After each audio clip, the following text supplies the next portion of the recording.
Bonjour et bienvenue dans un nouvel épisode de Pour ainsi dire, le podcast de Caroline Nicoulo et visiblement Michael. Celles et ceux qui regardent le podcast vidéo, vous allez bien voir qu'on me voit pas, mais qu'il y a Michael qui est là et qui fait tomber un petit peu tout ce qu'il y a sur la table. Alors, comment on parle de ce sujet sur internet ? C'est vrai. Comment on dit aux gens, moi c'est un gros problème que j'ai, comment on dit aux gens, ouais, j'ai des problèmes avec la nourriture, un trouble du comportement alimentaire, moi j'ai jamais trop su le dire. Franchement. Je sais pas. Je sais pas comment on dit ça à internet, je sais pas comment on dit ça à ses proches, donc je vais le dire là. J'ai des TCA, je suis en relation toxique avec la nourriture et je reproduis des schémas avec la nourriture depuis des années, depuis que j'ai 12 ans. C'est un sujet, hein. On m'a beaucoup posé la question, on m'a demandé d'en parler, on m'a demandé de parler de mon expérience face à ça. Je sais que je peux rien imposer parce qu'on est sur internet, mais j'aimerais une tolérance, j'aimerais un non-jugement, j'aimerais juste être écoutée. Merci Michael. Alors Michael vient actuellement de me faire un câlin quand j'ai demandé ça. J'aimerais vous dire que c'est un témoignage. Oh Michael chérie. Voilà, j'aimerais juste dire que c'est un témoignage et que, évidemment que je suis pas un exemple, mais c'est un témoignage. J'ai noté des trucs sur mon téléphone ce matin et je me suis dit, ok, peut-être que c'est le jour pour en parler, peut-être que là j'en ai besoin. J'ai commencé à en parler à ma psy, ça fait un moment, hein, ça fait longtemps. Et il y a tellement de trucs que je me suis créé à cause de ça. Je sais pas par où commencer. Je vous le dis, ça va être maladroit, ça va être mal dit, ça va pas être top, mais ça va être vrai. Ça va être ma vie, ma relation avec la nourriture. Prenez-le comme un témoignage parce que j'ai pas beaucoup de conseils. J'ai juste quelques observations. Oh oui, mon pépé. Bref, j'ai cherché pendant des années la cause de cette relation toxique que j'entretiens avec la nourriture. Pourquoi je reproduis des schémas comme ça. En réalité, j'ai cherché pendant des années la cause de cette relation tellement toxique que j'ai avec la nourriture. Est-ce que je pouvais trouver une cause ? Est-ce que je pouvais trouver des liens ? Et j'ai trouvé pas mal de trucs. Pourquoi en gros j'ai laissé ce trouble s'installer vraiment ?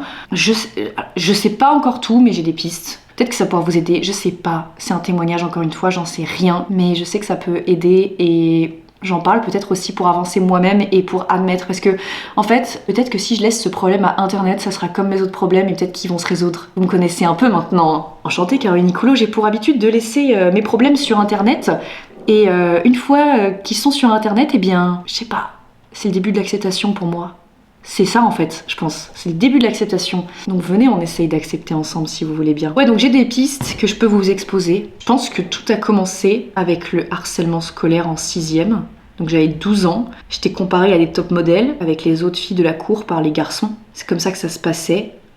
C'était tous les jours qu'on nous disait, pas que moi, hein, j'étais pas la seule, mais qu'on nous rabaissait énormément, qu'on nous disait en gros des choses très méchantes sur notre physique, hein. Soit c'était notre corps qui était pas assez, ou qui était trop, ou nos seins qui étaient pas assez gros, nos fesses qui étaient pas assez rebondies. En gros, on nous comparait vraiment à des top modèles alors qu'on n'avait rien demandé. Et c'était très dur de grandir avec ça. Et les hommes, en tout cas les garçons à l'époque, ont entretenu ce truc-là.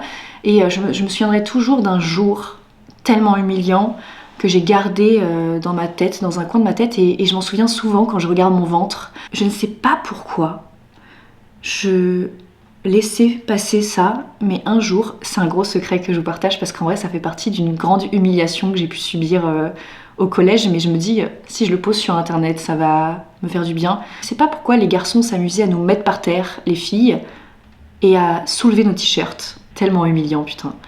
C'est humiliant, c'est rabaissant, c'est illégal surtout, enfin ça n'a aucun sens. On a vécu tellement d'agressions en fait avant même de savoir que c'était des agressions et je suis sûre que je suis pas la seule à ressentir ça, mais analysez un peu le comportement des garçons dans la cour de l'école quand vous étiez plus jeune. Vraiment analysez-le parce que c'est fou le nombre d'agressions en fait qu'on a déjà subi, le nombre d'humiliations qu'on a déjà pu subir, le nombre d'harcèlement, le harcèlement sexuel qu'on a pu subir, tout en fait, on a tellement su, c'est dingue, vraiment, mais observez ça, c'est dingue.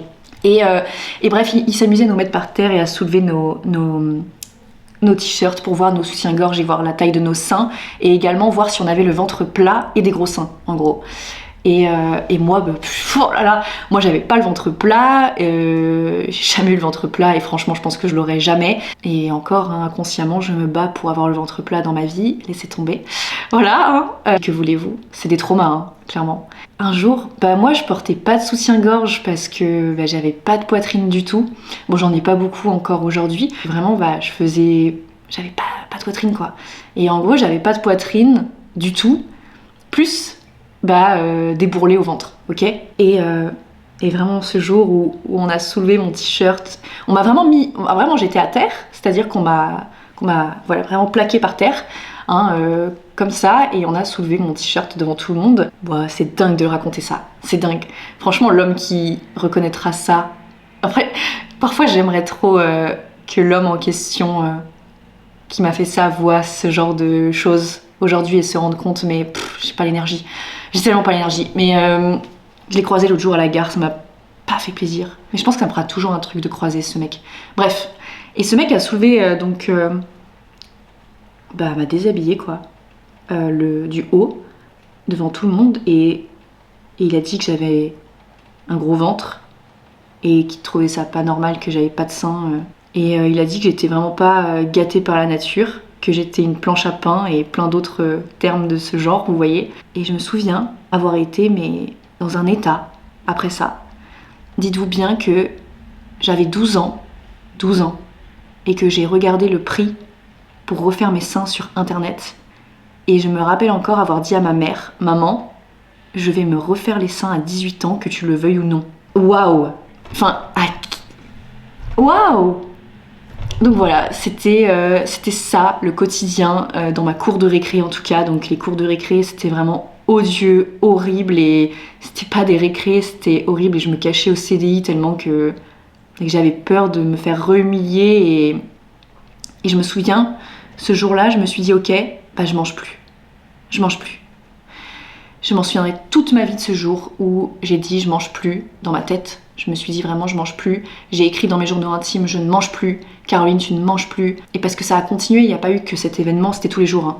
Là, je vous parle d'une grosse humiliation, mais en soi, c'était tous les jours des humiliations et tous les jours d'autres choses qu'on nous faisait subir en tant que femme. Et ils prenaient ça vachement comme un jeu, c'était terrifiant. Ils nous comparaient ensemble, en fait, par rapport à nos seins, nos fesses. C'était dégueulasse.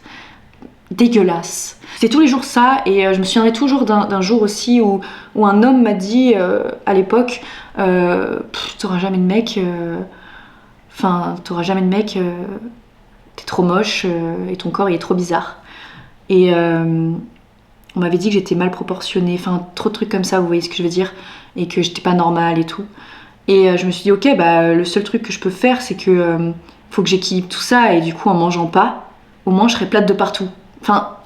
Vous savez, c'est ce que je me disais à l'époque. Je voulais juste coller et qu'on me foute la paix, quoi. Je sais pas trop ce qui s'est passé dans ma tête. Il y a eu le harcèlement, du coup, il y a eu ça. Il y a eu les hommes, de manière générale, après, plus tard dans ma vie, plus d'ado et de jeune femme. J'ai connu un homme. Je suis sortie avec un pervers narcissique et franchement, j'en ai pas beaucoup parlé, mais venez, on en parle en fait. Le thé peut être un peu chaud. Hein. Là, il y a beaucoup de... Je balance. Hein. C'est la Caroline aujourd'hui qui se venge pour la petite Caroline, son enfant intérieur, ok? Je suis sortie avec un mec il y a longtemps et je le compte pas dans mes relations parce que j'ai pas eu beaucoup de relations non plus, comme je vous l'avais déjà évoqué. Je suis sortie avec ce mec. Mais je le compte vraiment pas comme un ex parce que c'est un gros pervers narcissique, donc forcément voilà. Et lui c'était franchement ce qui me faisait vivre, j'ai jamais vu un truc pareil. C'était du même niveau que les mecs du harcèlement scolaire. C'était quoi? Un jour il m'avait dit ouais t'es pas épilée, waouh ça me dégoûte, je te touche pas et tout. Il me parlait vraiment comme ça. Et un jour il a dit écoute Caroline, moi je veux plus faire l'amour avec toi si tu continues à prendre du poids. Je l'ai laissé me dire ça, à savoir que j'étais pas du tout la Caroline d'aujourd'hui. J'ai pas honte de la Caroline d'avant, mais je suis assez fière de la Caroline d'aujourd'hui. J'avais fait un régime parce que dans ma tête, je me suis dit ok, sinon il va me quitter en fait. Il va me quitter. C'est dingue. Voilà, donc il y a le harcèlement, les hommes, Je dirais aussi les magazines. Clairement les magazines, le culte de la minceur, la société. On a grandi dans une société qui nous... avec des standards de beauté, mais de dingue. C'est terrible d'évoluer dans une société comme celle-ci, où le corps de la femme est de plus en plus... il doit être de plus en plus mince, en fait. La taille doit être de plus en plus fine, mais les fesses, en revanche, elles doivent être grosses. Les seins, pas trop gros, attention, mais quand même un peu, hein, mais attention, pas trop petits. Hein. Et puis un jour, on va nous dire que la mode, c'est les petits seins, et puis un autre jour, on va nous dire que non, on veut des gros seins. Et en fait, on peut pas juste être comme on est, c'est horrible. Vraiment, c'est horrible, je me souviens, on avait toujours une phrase un jour qu'on m'avait balancée comme ça. On m'avait dit, t'inquiète Caroline, un jour ça sera la mode des petits seins, et là tu seras à la mode. Mais ferme ta grande gueule en fait. C'est dur de grandir, de composer dans une société comme celle-ci. En fait, quand on va vous dire tous les jours, tout le temps, on va vous rappeler le poids, que c'est un problème, que ne pas être dans les standards c'est un problème, que vous êtes bizarre sinon, que vous n'êtes pas normal sinon, en fait le cerveau il fait quoi, à votre avis? Il dit « Oh bah d'accord, j'arrête de manger. » Mais voilà, c'est tout. Et il y a aussi eu Internet, Instagram, TikTok, YouTube, je sais pas, les réseaux sociaux en fait. Internet nous a aussi foutu ça dans la tête. C'est tout le temps qu'on nous rappelle, inconsciemment, qu'il faut faire attention à ce qu'on mange. Tout le temps, tout le temps, tout le temps, tout le temps. Parfois, je sais pas comment expliquer, mais les réseaux sociaux, franchement, et c'est pour ça que j'ose pas en parler sur les réseaux sociaux, j'ose pas le dire, j'ose pas montrer mes recettes, parfois j'ose pas, parce que j'ai peur d'influencer en mal. J'espère que vous m'en voulez pas, mais franchement, parfois j'ai peur d'influencer en mal. Parce que moi-même, je suis pas stable, quoi. Et je me remets en question tout le temps par rapport à ça, mais franchement, ouais, j'ai un problème avec la bouffe. Je fais le yo-yo dans ma vie, et c'est dur de le dire. Franchement, c'est dur de le dire. Là, ça allait mieux ces derniers mois. Sincèrement, ça allait beaucoup mieux. Le résultat, c'est quoi? C'est 5 kilos de plus. Et vous voulez que je vous dise un truc? C'est un secret, ok? S'il vous plaît, ça reste entre nous. J'ai que ça dans la tête depuis 8 jours. Depuis que je me suis pesée. En gros, j'avais arrêté de me peser. Et là, j'ai voulu voir. Parce que, sans vous mentir, j'avais des pantalons qui m'allaient plus. Et je voulais juste voir combien j'avais pris, quoi. 5 kilos. Et je les ai en tête depuis. Et depuis, j'ai mal au ventre. Depuis, j'ai dû en reparler à ma psy. Depuis, je compte mes calories. Waouh, ça rime.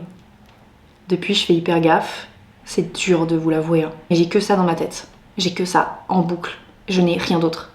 J'ai que des idées sur ça. Je n'arrive pas à faire autre chose que à penser à ça. Et pourtant, il y a plein de moments où je me dis, mais c'est pas grave, Caro... t'inquiète et tout. Et franchement, j'essaye tout le temps de rassurer mon enfant intérieur, du coup, tout le temps en lui disant, mais t'es au top, t'inquiète, t'as pas besoin de ça. J'essaye vraiment d'être douce avec moi-même et tout. Mais franchement, je vous le dis, les mauvaises pensées sont plus présentes. Et c'est pas évident. Et vas-y, cette fois-ci, c'est un nouveau combat. Et on va essayer d'aller mieux à ce niveau-là. Parce que je vais mieux sur tellement de trucs cool. Je suis vraiment trop contente. Mais ça, je sais qu'il faut que je le bosse. Il faut que je sois heureuse avec le corps que j'ai et le visage que j'ai aussi et tout ce que j'ai de moi en fait. Et je vous jure, c'est pas... Je me trouve jolie 1 ou 2 fois par mois et encore jolie. Je vous dis passable. Voilà. C'est tout mon travail maintenant. Pourquoi je l'accepte pas pour moi, quoi? Pourquoi je vais le dire Pourquoi je suis de trop bons conseils avec mes copines ou avec mes abonnés ou avec ma famille? Et pourquoi j'applique pas mes propres conseils en fait? Ceux que je donne aux autres, pourquoi je les applique pas à moi, à mon corps? Franchement, c'est chiant. Mais je pense qu'on est beaucoup de bons conseils, mais parfois on les applique pas pour nous-mêmes. Rassurez-moi, je suis pas la seule. Bref, ouais, j'en ai mal au ventre. En fait, quand je pense à mon poids, j'en ai mal au ventre. J'ai l'impression que je somatise à ce niveau-là et je me crée des nausées. Quand j'aime pas mon corps, si j'ai eu cette pensée-là, automatiquement presque maintenant, j'ai des nausées. Je vous en parle souvent de mes nausées, mais j'ai la nausée. C'est un peu dur, parce que souvent j'ai faim, et après j'ai la nausée, et après j'ai envie de vomir. C'est hyper dur de vous le balancer, sachez-le. Mais c'est la vie, c'est ma vie, c'est mon témoignage, hein. Je préfère rappeler. Aussi peut-être pour que vous vous sentiez moins seul si ça résonne en vous. Mais ouais, quand j'y pense trop, j'ai une perte d'appétit soudaine. Mon corps le prend comme ça en fait. Directement, genre, t'aimes pas ton corps? Ok, on mange plus. Voilà, c'est vraiment mathématique quoi. Et j'ai longtemps cherché la cause de mes nausées. Et en fait, j'ai trouvé. C'est juste la façon dont je me parle qui me donne envie de gerber quoi. Ça me fait de la peine pour moi. Et j'ai peu de peine pour moi d'habitude. Mais là, ça me fait un peu de peine. Bref, comment on s'en sort? Comment on s'en sort? Ce podcast est d'un brouillon terrifiant. J'ai noté quelques idées dans mes notes. On va au resto avec ses copines, on en parle à son thérapeute, sa psy, tout ça. On cuisine, on en fait un truc sympa, peut-être. On en fait un truc cool. On peut changer la relation, en fait. Peut-être qu'on peut rassurer son enfant intérieur. Peut-être qu'on peut lui dire qu'il a le droit de manger, quoi. Peut-être qu'on peut lui dire, vas-y, mange, t'as le droit, y a pas de problème. C'est ce que j'essaie de faire, personnellement. Alors, ok, mange varié, pour la santé, mais fais-toi plaisir aussi. Je pense qu'au fond, faut se détacher du regard des gens qui sont encore bridés par les standards imposés par la société, vous voyez ce que je veux dire? Je pense que c'est ça le truc, c'est qu'il faut se détacher de ça. Et se dire, si moi je suis bien... Non, imposer ça en fait, je sais pas. Se foutre la paix? Ouais, se foutre la paix. Mais peut-être qu'on pourrait se foutre la paix si on foutait la paix aux femmes en arrêtant de leur parler de leur corps. Je sais pas. C'est une suggestion, hein. Je parle de mon expérience en tant que femme. Évidemment, je sais qu'il y a également des hommes qui ont des troubles du comportement alimentaire, etc. Mais je parle de mon point de vue parce que je suis une femme. Je préfère préciser, ok? Mais si vous êtes un homme et que vous avez des troubles du comportement alimentaire, vous inquiétez pas, je ne vous mets pas du tout de côté. Juste, je me permets pas de parler en votre nom, donc je vous donne mon ressenti de femme, ok? Bref, tout me fait peur dans ce podcast, je vais pas vous mentir. Me jugez pas. Moi, j'ai posé mon problème à Internet et là, je vais éteindre cette caméra, faire le montage, poster ce podcast, désactiver toutes les notifications possibles. Là, je vous embrasse. J'ai peur.